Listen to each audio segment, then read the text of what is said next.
This is the TIP Network, where we help you level up through self-improvement with a little sprinkle of sarcasm. We are doing a follow-up, a kind of follow-up to D-Discipline 1.5. Okay.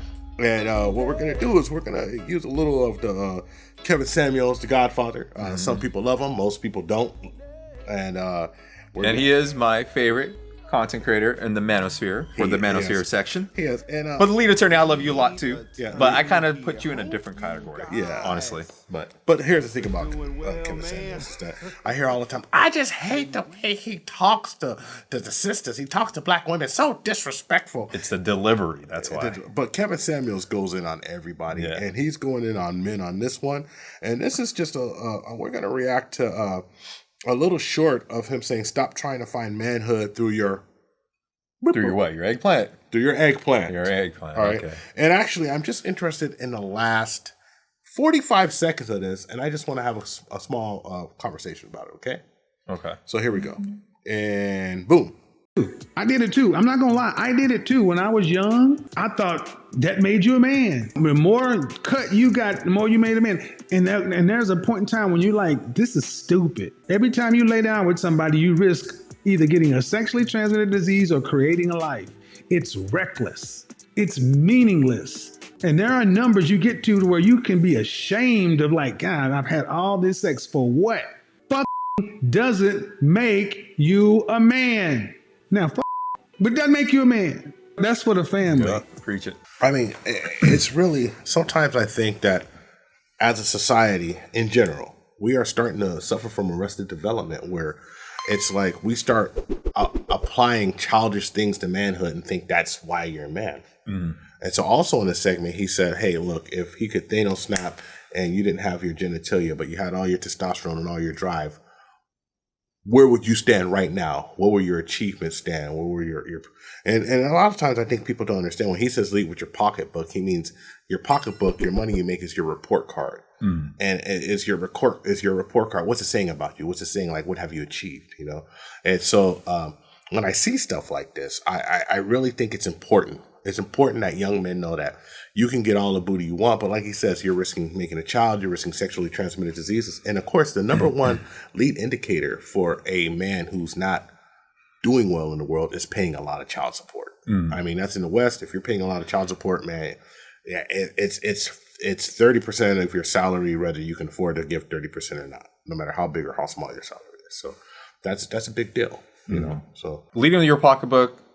Here's where one thing it's not a disagreement with Kevin Samuels, because I believe that he leaves room for wiggle room, basically. Yeah. So Thich Nhat Hanh, which is a Buddhist monk, a Vietnamese Buddhist monk, left a lasting impact on people. And I might throw a graphic with him here. Cool. And he was a monk. Mm-hmm. Did he have a lot of money?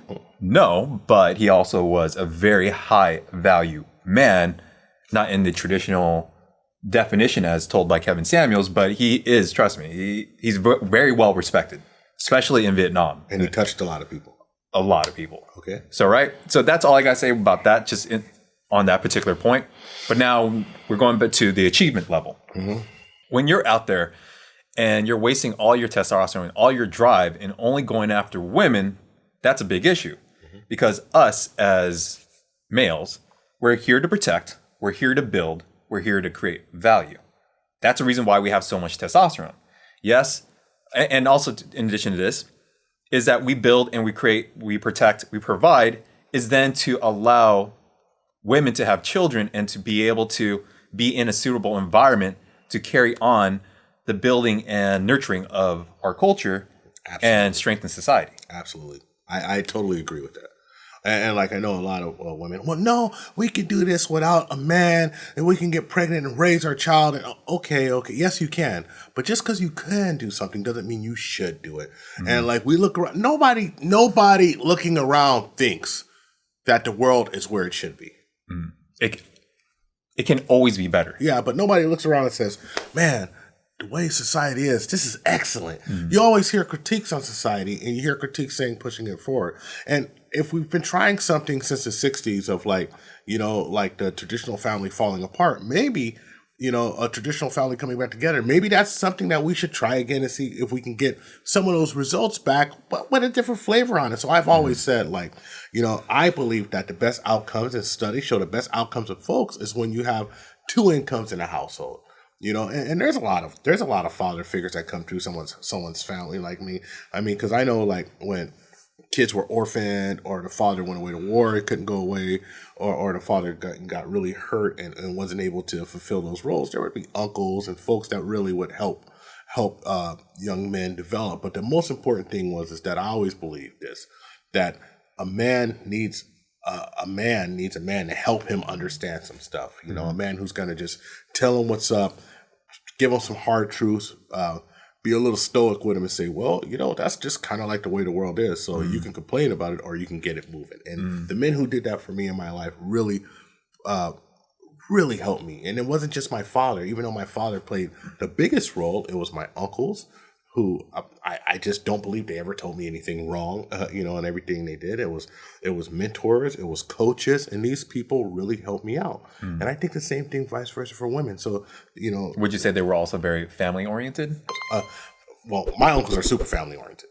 All my uncles are family oriented. My cousins are family oriented. So, it's probably why I feel like I do feel about marriage. I think that marriage is something that should happen. And I think if you're playing very loose with your libido, in fact, you're fragmenting nuclear families from existing and creating stronger nuclear families. Yeah. You're basically destroying the family structure of society, and in fact, you'll create more weaker people that are easily influenced and being raised by...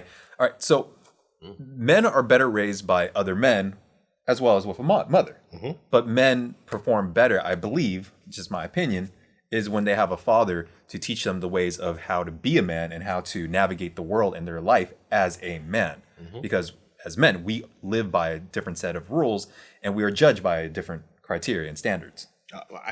Absolutely. And I think that, like, as a man, like, my dad would, like, kind of, like, give it to me rough, and then, like, I would be done, and my mom would say, hey, baby, he's just trying to help you, your mother's there to soothe and help you out. And my mom was disciplined about certain things, but other things she was super understanding and super coddling about.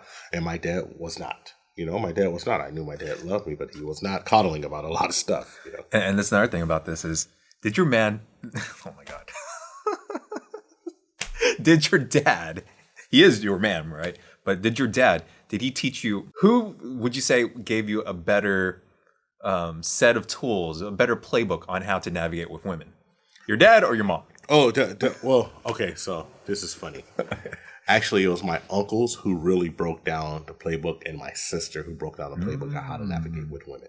My dad, he said, listen, boy, I'm going to tell you right now, half of these women ain't no good for you, but I know there's the ones you're going to like. Is that what he said? So remember, everything you like don't mean it's good for you. But that's really important, though. Great advice. There's a lot of weight in those words, though. So as far as understanding, like, my dad put it in my head that, like, you have to have self-control. Because just because you like that person, or you like how they look, or they got a big butt or some big boobies or whatever, it doesn't mean that they're good for you. And he told me, and dad said, sometimes the best woman is not the best looking woman. And that's what he told me. It makes sense, because if you wanted to go only with your libido and you want to go the most attractive woman, she can actually bring in more chaos in your life instead of order. And that's for what I'm getting from what you're saying. Yeah, and what my sister taught me was how to talk to women. And my sister said, talk to a woman, look her in the eyes, and give her respect, but never be the butt of the joke while you're around her if you want her to respect you. And so that was. Right, say that again. I want you to say it louder, though. Never be the butt of a joke when you're around her if she wants you to respect. If you want her to respect you. So basically, this is actually one of the things that I always think about. It's like, I don't want to be embarrassed in public by my woman. Absolutely not. You shouldn't be embarrassed in public. And if you're a woman, and look, there's always going to be arguments and conversations. That happens. Right? I mean, I don't care. Like all these red people, oh, my woman, she bows to me when I go home. It's like, all right, Zeus, calm down. Sorry, Zeus. But technically, Hera kind of. Yeah, but it's like, what I expect 100% in my relationship, what I love about it is that there is no getting embarrassed in public. There is none of that. I don't allow it. I don't want to deal with it. You've seen me react to somebody embarrassing me in public, and it's like I get pissed. Yeah, well, that wasn't fun. Yeah, and so I'm not, and I don't like being upset. I don't like yelling. Like I really don't like yelling. I don't like that. So I think it's childish. And like I said, I don't suffer from arrested development. I have a lot to do in life, and so that my uncles actually told me. My uncles always told me that women is just like everything else. You got to get up, get out, and get it. So if you sit here, he said you can sit on the sidelines looking at the women walk by, and what you're gonna do is see them walk the other way with a dude, with another dude. Yeah. So they taught me that. So I mean, it was some good constructive feedback about dealing with women. But the most important thing I took from this is that don't approach life like you're a teenager. When you're an adult, man, don't approach life like you're a teenager. Have the discipline. And don't waste all that youthful energy in going after things that are counterproductive to your success and lead you into a chaotic life where you're paying child support and having to contact the lead attorney. Right. You're like, lead, I need you. But no, don't do that. And also, let's be clear. I'm not saying don't talk to women, but I'm saying talk to women while you're building your purpose. Yes. Duke said this. Duke said, while you're building yourself up, make sure you're having these interactions with folks and doing this and that. Build out your network. Build out your network. So that women way, and men. So that way, when you make it, you're not going to be like, these cats on 90 Day Fiancé, showing up in a different country with a bunch of money, and they're like, oh, they all love me. Pay for liposuction, tummy tuck, and a breast lifter, whatever they got going on. Clout, dude. Just getting clout, and then you're like, I paid for all of this, and she's on TikTok with her new man. With a blue check verification. She got the blue check verification. I did all of this for her. She's like, thank you, love you, honey, but it just didn't work out for us. I just don't feel the same anymore. I loved you when I met you, but I don't love you no more. Get out of here. And so in order not to go through all of this stuff, you have to have discipline, and you have to have integrity. You have to have morals, and you have to have ethics. You have to have that dime, baby. Yep, you have to. So you need to track them dime pieces. Now dime pieces. I see how you did that, though. I see how you did that. Technically, it's a triple dime, right? Because you need 30 cents. Anyway, with Patrice O'Neal and his rating stuff. Instead of saying, okay, she's hot from 1 to 10, you have to say she's hot from 1 to 30. Do you understand? And you take 1 to 30 and you divide that into groups of 10. And they consist of ugly, average, eye looking bitch, and fine. Okay? So 1 to 10 is ugly. 10 to 20 is eye. 20 to 30 is fine. Oh, but in fact, you need a full dollar because of that woman's personality. Make sure that she's compatible with you. Man, you on one now. You just I'm just saying. Putting it all together. But it's kind of like to have the true dime. The true dime needs to complement you in so many different ways. Make sure she's not burdened on your mental peace, and what else on your money, money. Actually, your time, your money. And your mental peace. Yep. I mean, that's right. Those are so important. It's so important. I mean, we could not do what we do right now if I didn't have somebody who was in my corner. Yeah. And understanding. Being supportive. Yes. Feminine, beautiful, inspirational. Yeah. Nurturing. And good cook. Yeah. Good cook. That's a big one. Got that cookbook, huh? That moly is popping. I don't need a cookbook. Well, I guess we need one now. Yeah. So, I just really I know it's just a little small snippet, but I was looking at it, I said, there's so much good conversation that can come from this. And that is the strength of Kevin Samuels. That is the strength of Kevin Samuels, being able to put out little moments that a lot of people could talk about. And I don't care if you like him or not, you have to admit that he is a master at creating these moments that folks can talk about. And so what I gotta say is the reason why he was my number one favorite men's content creator or manosphere content creator, I don't know how we classify him as, relationship content creator, is he showed up in my YouTube feed at one point. I'm like, who's this man here? Why is he up in my feed? Because all I watch is financial information, content creator stuff, photoshopping, all the nerdy stuff that most people find boring, right? I find interesting. And black women. Stop looking like Google search history. but what I'm saying is like Kevin Samuels, he starts to appear, and I'm like, all right, I'm gonna click on him because interesting setup, whatever. And I'm watching it, and I'm like, oh, this stuff is hilarious with his interviews and people calling in and things like that. But what really sold me on him, why I subscribe, why I have all of his notifications on. I don't watch every single video, but sometimes when there's a video I like, which is, I'm gonna show the graphic here. It's what's referring to the D.I.M.E, it's referring to your purpose, how he breaks that down, is when he does his monologues and he explains that you have to go after develop your passions, you have to go after your purpose.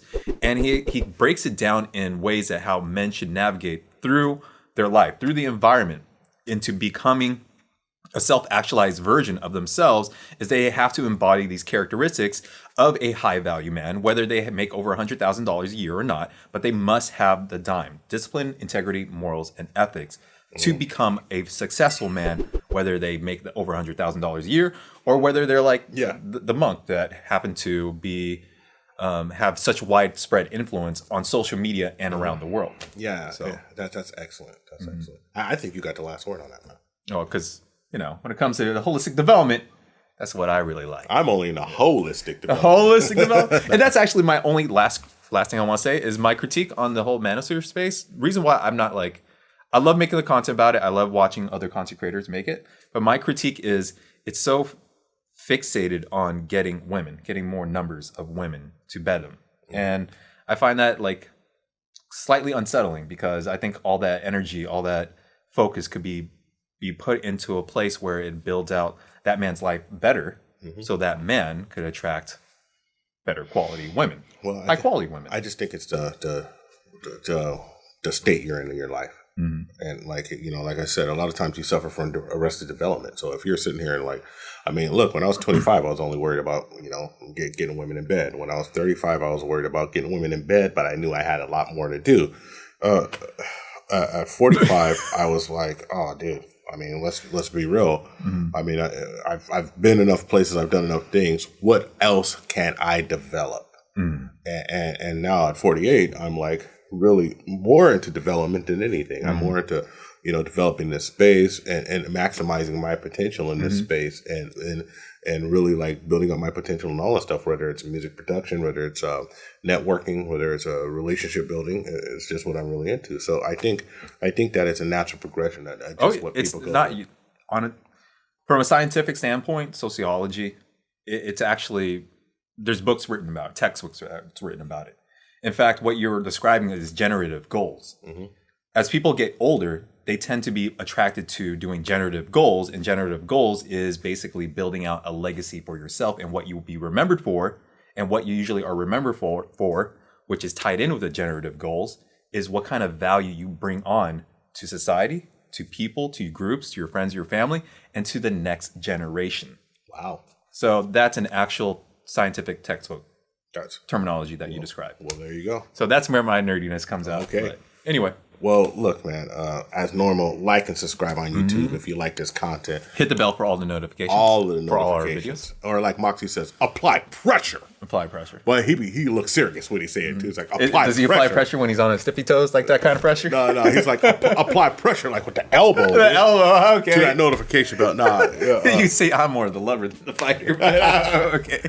But follow us on all of our social media on all social media platforms, and we are consolidated under the TIP Network. THPP Network. And you can follow me personally at I am Gorilla1. You can follow this guy at ScottT with 3 E's. What's the question of the day, though? Question of the day is, do you agree with Kevin Samuels about leading with your eggplant? With your purple people eater. All right, man, we gotta go. Also, ask yourself one burning question. Can you handle the tip? Boom, back at it like a crack addict. Booty in your face. We out. Okay. Scared at me for a minute. That was real.